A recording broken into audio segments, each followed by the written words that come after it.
Assalamualaikum warahmatullahi wabarakatuh. Selamat pagi, semangat pagi untuk mas bro-nya semuanya. Jumpa lagi ya kita. Hari ini tepat di usia tanaman saya adalah di usia 31 HST ya mas bro. Agak sedikit terlambat dari jadwal yang saya tentukan kemarin. 30 HST kita akan melakukan penyerbukan ya. Dikarenakan kemarin mas bro di 29.30 pagi hujan ya mas bro. Jadi saya putuskan pagi hari ini di usia 31 HST baru akan melakukan penyerbukan. Tapi subuh tadi sebenarnya di sini juga udah hujan ya mas bro. Tapi saya lihat hari ini cuaca ada sedikit panas, maka saya putuskan di 31 HST ini saya akan memulai penyerbukan yang perdana ya di semangka non biji saya.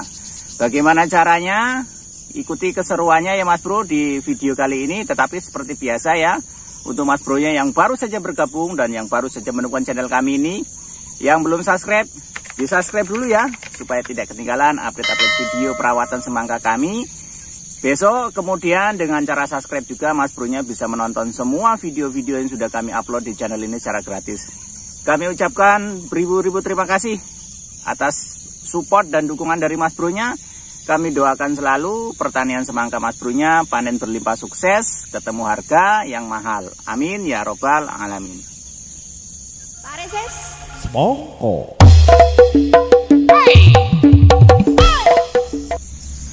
Tahapan yang pertama sebelum kita melakukan penyerbukan ya mas bro, yaitu kita mencari bunga dari semangka yang berbiji ya. Seperti ini mas bro. Nah. Seperti itu ya ciri-cirinya. Ini adalah saya ambil bunganya dari semangka inul ya. Pokoknya intinya dari semangka yang berbiji, bunganya bisa kita pakai untuk nyerbu semangka non biji. Jadi kuning-kuningnya ini mas bro. Nah, ini yang kita pergunakan untuk nyerbu. Oleh karena itu, itulah alasannya kenapa nanam semangka yang non biji harus tanam yang berbiji. Karena kedua-duanya saling berkaitan ya. Kalau non bijinya buahnya yang kita besarkan, kita piara. Kalau yang berbiji ya di samping bunganya dia juga bisa buah ya mas bro. Tapi bedanya kalau yang berbiji itu tanpa harus ada campur tangan dari tangan manusia, penyerbukan manual, dia bisa nyerbuk sendiri. Nah, jadi itu ya yang nanyain kemarin tuh, apakah semangka berbiji harus diserbukin? Nggak perlu ya mas bro. Karena semangka berbiji itu bisa nyerbuk sendiri. Dia secara auto ya, kerjanya secara auto, dia akan nyantol buahnya. Beda kalau semangka yang non biji. Non biji itu harus kita bantu nyerbuknya mas bro. Kalau tidak ya tidak akan dapat buah. Oke ya mas bro. Tahapan yang pertama sebelum nyerbuk, pagi-paginya kita cari bunga semangka dan yang berbiji, bunganya aja. Nah kemudian tahapan yang berikutnya yaitu kita mencari bakal buah dari semangka yang non biji. Nah tahapan yang kedua kita cari pentil ya, bakal buah yang seperti ini mas bro. Ini ya.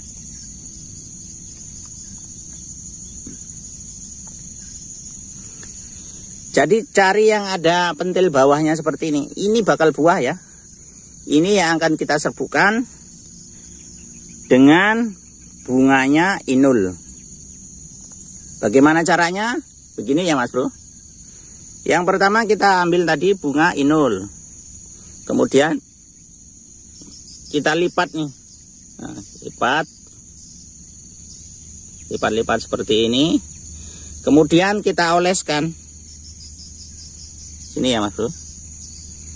Bismillahirrahmanirrahim. Nah, kita oleskan seperti ini. Posisinya miring ya mas bro, miring seperti ini. Oleskan saja ke seluruh permukaan pentil bakal buahnya. Nah, sudah ya. Kemudian kalau mas bro-nya telaten kasih tanda. Kalau nanamnya luas, kalau nggak dikasih tanda seperti ini, nanti lupa ya mana yang sudah kita serbuk, mana yang belum. Jadi sudah kita serbuk, kita kasih tanda seperti ini. Kita kasih ajir lah, seperti itu. Supaya apa? Supaya nggak double-double ya mas bro. Dalam satu batang.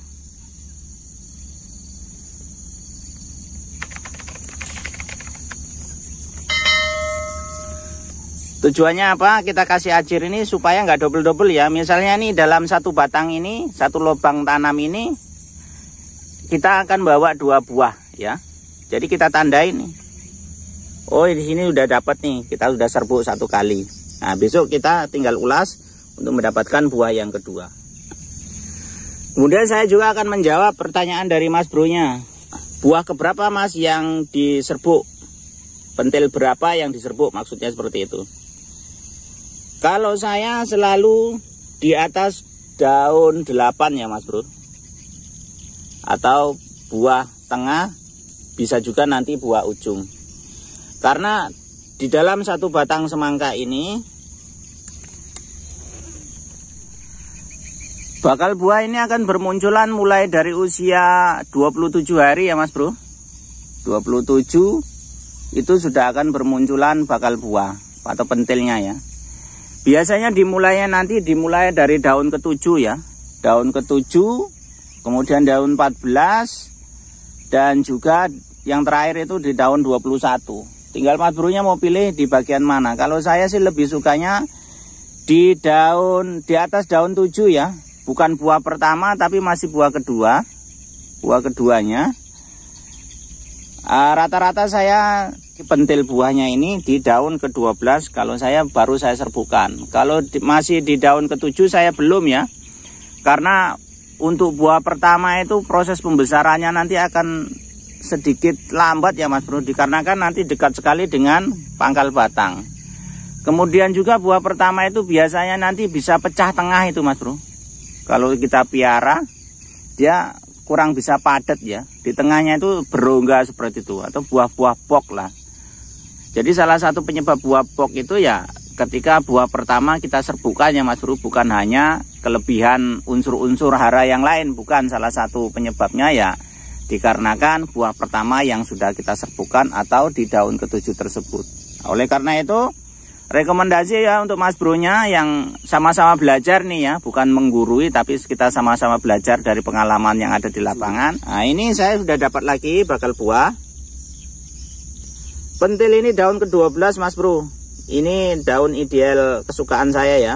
Jadi daun 12 ini adalah daun kesukaan saya. Bakal buah seperti ini. Ini ya Mas Bro. Oke, kita serbuk lagi ya. Kita udah siapkan. Ini bunga dari inul tadi.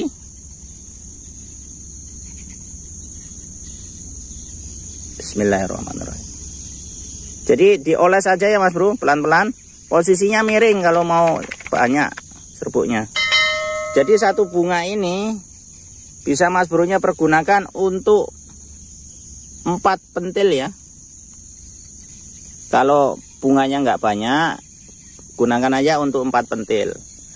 Tapi kalau yang masih belajar, gunakan saja ya satu bunga ini untuk 2 pentil buah. Oke Mas Bro, saya kira penjelasan saya sudah sangat jelas sekali ya di pertemuan kita di video kali ini.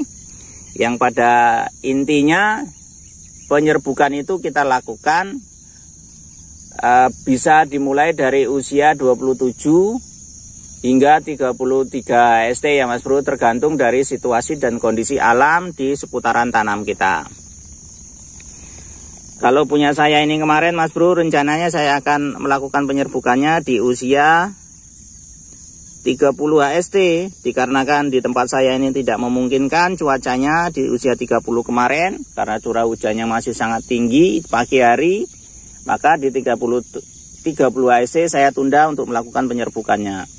Hari ini tepat usia tanaman saya 31 HST. Walaupun subuh tadi terjadi hujan, namun pagi ini saya lihat cuacanya ada sedikit panas. Maka saya putuskan ya, saya akan memulai penyerbukan yang pertama ini. Lamanya penyerbukan berapa hari? Ya tergantung Mas Bro-nya. Mau satu batang itu, satu lubang tanam itu mau bawa berapa buah. Nah, di situ bisa Mas Bro-nya hitung-hitung sendirilah. Nah, seperti itu ya. Tapi rekomendasi dari saya jangan lebih dari 7 hari ya. Dikarenakan kalau lebih dari 7 hari kita nanti terlalu asik nyerbuk, kita lupa untuk membesarkan buah yang sudah kita dapatkan. Jadi kalau saya sih rata-rata sih hanya 4 hari, lama-lamanya 6 hari ya, tergantung dari situasi kondisi alamnya juga. Saya sudah selesai, kemudian saya stop penyerbukan dan saya tunggu buahnya 1 genggam tangan. Kemudian saya akan melakukan perawatan untuk proses pembesaran buahnya. Hari ini juga sekalian saya jawab ya pertanyaan dari Mas Bro-nya. Jam berapa untuk memulai penyerbukan, kemudian sampai jam berapa. Jadi jam 7 saya sudah mulai melakukan penyerbukannya. Jadi jam setengah 6 itu saya sudah gerilya Mas Bro, mencari bunga dari semangka non bijinya. Kemudian 1 jam saya sekiranya sudah dapatkan bunganya. Kemudian langsung ya, jam 7 saya langsung melakukan penyerbukan. Kemudian akhir ya, jam berapa? Biasanya saya akhiri penyerbukannya itu hanya sampai jam 10 saja ya Mas Bro. Karena nanti kalau sudah lewat dari jam 10, biasanya itu bunganya ya, yang ada di pentil itu sudah kering ya. Kemudian juga kelopaknya juga sudah mulai menutup. Di situ kalau kita paksa serbuk juga hasilnya tidak maksimal Mas Bro. Hasilnya tidak maksimal dan tidak baik ya. Jadi start penyerbukan itu mulai dari jam 7 hingga jam 10. Itu yang insya Allah hasilnya itu sangat luar biasa ya. Nyantol maksimal seperti itu. Nah, setelah tahapan ini tentunya perawatan berikutnya yaitu tahapan proses pembesaran buah. Apa saja yang akan saya lakukan, triknya bagaimana, seperti biasa ya untuk Mas Bro-nya yang baru saja bergabung. Dan yang baru saja menemukan channel kami ini, yang belum subscribe, di-subscribe dulu ya supaya tidak ketinggalan update perawatan besok. Dan kita ketemu ya Mas Bro di perawatan berikutnya. Terima kasih sekali lagi dari kami. Salam hijau royo royo. Assalamualaikum warahmatullahi wabarakatuh.